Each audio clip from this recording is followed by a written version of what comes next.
ஹே மக்கள்ஸ், welcome back. So oxidation state இந்த video பொறுத்த வரைக்கும் அப்படியே ஃபோக்கஸ் பண்ணிக்கிட்டே வாங்க, மிஸ் பண்ணாதீங்க. Oxidation state of D block elements, குறிப்பா டிரான்சிஷன் எலமெண்ட்ல வந்து நீங்க பாத்தீங்கன்னா அந்த டி பிளாக் எலமெண்ட்ல 3D சீரிஸை மட்டும் இப்போ நம்ம ஃபோக்கஸ் பண்ணலாம், சரியா?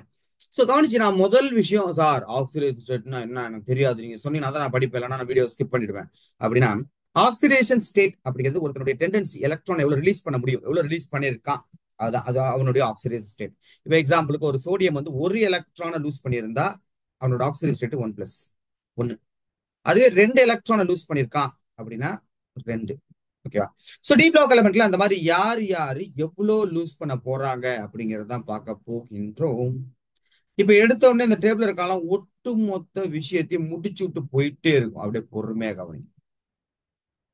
இந்த oxidation state of first row transition elements அப்படியே சொல்லுதேன். எடா மக்களே கேட்டுக்கோ. இப்போ ஸ்கேண்டியம் ஷோஸ் ஒன்லி 3+. இவனுக்கு அப்புறம் வருவோம், முன்னாடி இருந்து போயிடுவோம். மற்ற எல்லாரும் காமன் ஆக்சிடேஷன் ஸ்டேட் இந்த 2+ ஷோ பண்ணிருக்கான். அப்ப 2+ ஒரு காமன் ஆக்சிடேஷன் ஸ்டேட்டா எடுக்கலாமா அப்படின்னா எக்ஸப்ட் ஸ்கேண்டியம். 3+ காமனா எடுக்கலாமா அப்படின்னா எக்ஸப்ட் காப்பர் ஜிங்க். ஏன் ஸ்கேண்டியம் 3+ தான் ஷோ பண்ணிருக்கு? ஸ்கேண்டியம் பொறுத்த வரைக்கும் என்னோட வேலன்ஸ்ல T1s2, அதாவது என்னோட அட்டாமிக் நம்பர் 21. இந்த 3 எலக்ட்ரானை லூஸ் பண்ணிடுறான். Scandium become scandium 3+. சரி சார், எதுக்கு? 21ல இருந்து 3 கழிச்சிரு. 21ல இருந்து 3 எவ்வளவு வருது? 18. சோ 18 எலக்ட்ரான்ஸ், அதாவது யார் அப்படின்னா ஆர்கான் கான்பிகரேஷன். ஸ்கேண்டியம் 3 எலக்ட்ரானை லூஸ் பண்றது மூலயமா ஆர்கான் கான்பிகரேஷனை ரீச் பண்ணுது. அதனால 3 எலக்ட்ரானை தான் லூஸ் பண்ணும். ஓகேவா? அடுத்து அப்படியே பாத்தீங்கன்னு வச்சுக்கோங்களேன், இப்ப டைட்டானியத்துல ஆரம்பிக்கிறோம். டைட்டானியல பார்த்தா அப்படியே உங்களுக்கு ஆக்சிஜன் ஸ்டேட் இன்க்ரீஸ் ஆகிட்டே போகுது. எங்க அப்படின்னா இந்த மிடில் ஆஃப் பீரியாடிக் டேபிள் வரைக்கும் மேக்ஸிமம் கொண்டு போயிடுறான். இந்த 6+ மேக்ஸிமம் நம்ம எல்லா இடத்துலையும் பார்க்க மாட்டோம். இது இந்த 4+ங்கிறது, இந்த 6+ எல்லா இடத்துலையும் நம்ம பார்க்க மாட்டோம். இந்த 4+ பார்த்தீங்கன்னா இது மரைன் இருக்கிற மரைன்ல இருக்க ஒரு உயிரினத்தோட பிளட்ல இருக்கும் 4+. அதனால அதுவும் நமக்கு தேவையில்லை. ஸோ மோஸ்ட்லி 3+, 2+ தான் பார்ப்போம். அந்த இன்க்ரீஸ் ஆன உடனே மறுபடியும் உங்களுக்கு என்ன ஆகுது? டிக்ரீஸ் ஆகுது. அப்போ கொஞ்சம் கான்ஸ்டன்ட் மாதிரி தெரிஞ்சு திருப்பி என்ன ஆகுது அப்படின்னா, கான்ஸ்டன்ட் மாதிரி தெரிஞ்சு திருப்பி என்ன ஆகுது அப்படின்னா அகைன் டிக்ரீஸ் ஆகுது, அகைன் டிக்ரீஸ் ஆகுது. ஓகேவா? ஸோ இதுதான் ஆக்சிடேஷன் ஸ்டேட்டுடைய ஜென்ரல் ஐடியா. என்ன ஆகுது அப்படின்னா, முதல்ல இன்க்ரீஸ் ஆகுது ஆக்சிடேஷன் ஸ்டேட், அப்புறம் மிடில் வரைக்கும் யாருன்னா மேங்கனீஸ், அதுல இருந்து அகைன் குறைஞ்சு லைட்டா கான்ஸ்டன்ட் ஆகி அப்புறம் குறைஞ்சிருது. ஓகே, இந்த மேக்ஸிமம் 1 mn ஷோ பண்றா 3D series. 4D series 5D series வேற கதையே வேற.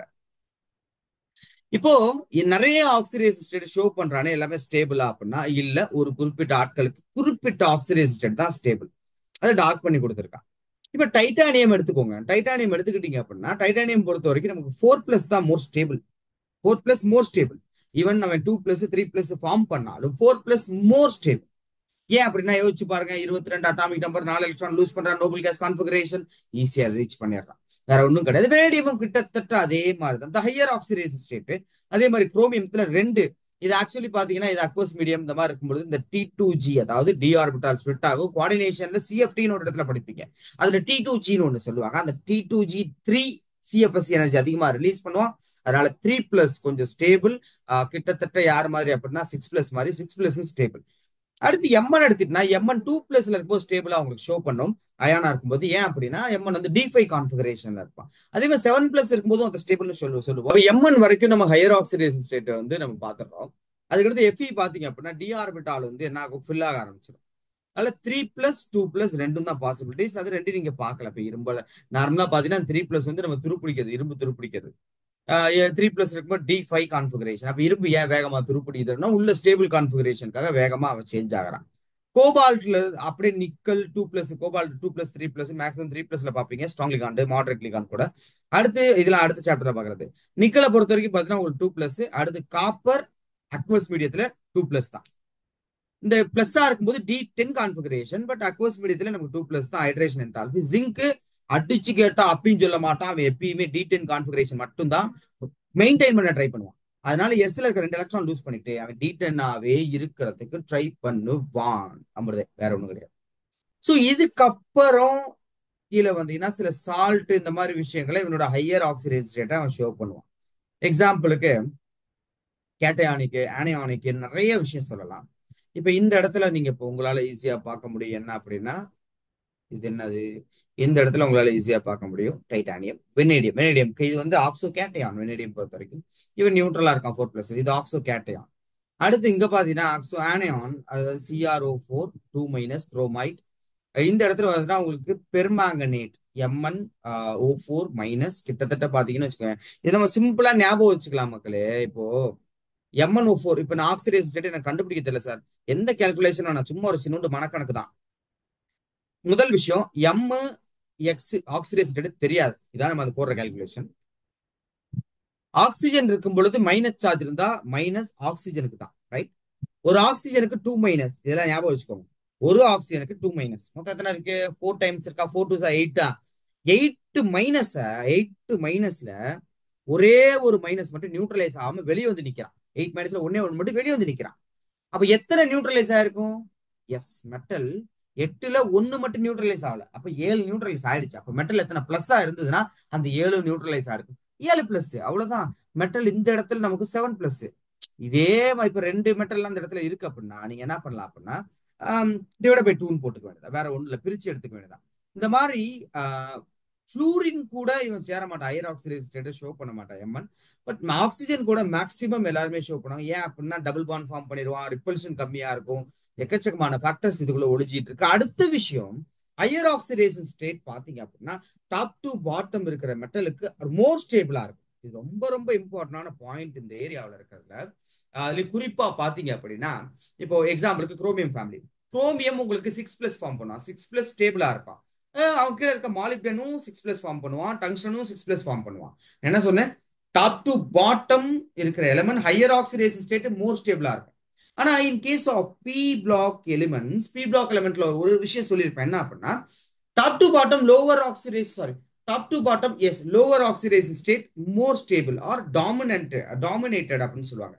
காரணம் இனட் பேர் எஃபெக்ட். அதுல இருக்க எஸ் எலக்ட்ரான் இன்வால்வ் ஆகாது, பி எலக்ட்ரான் மட்டும் தான் இன்வால்வ் ஆகும்.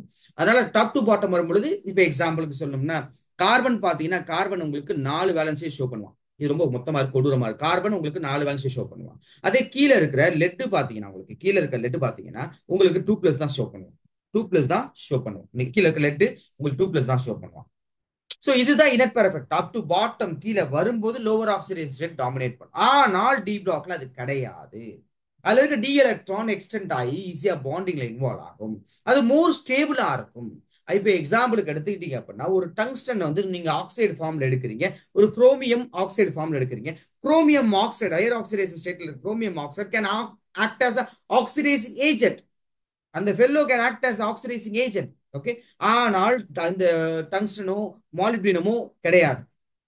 டங்ஸ்டனோ மாலிப்டினமோ ஸ்டேபிளா இருக்கு அந்த ஹையர் ஆக்சிடைஸ் ஸ்டேட்ல.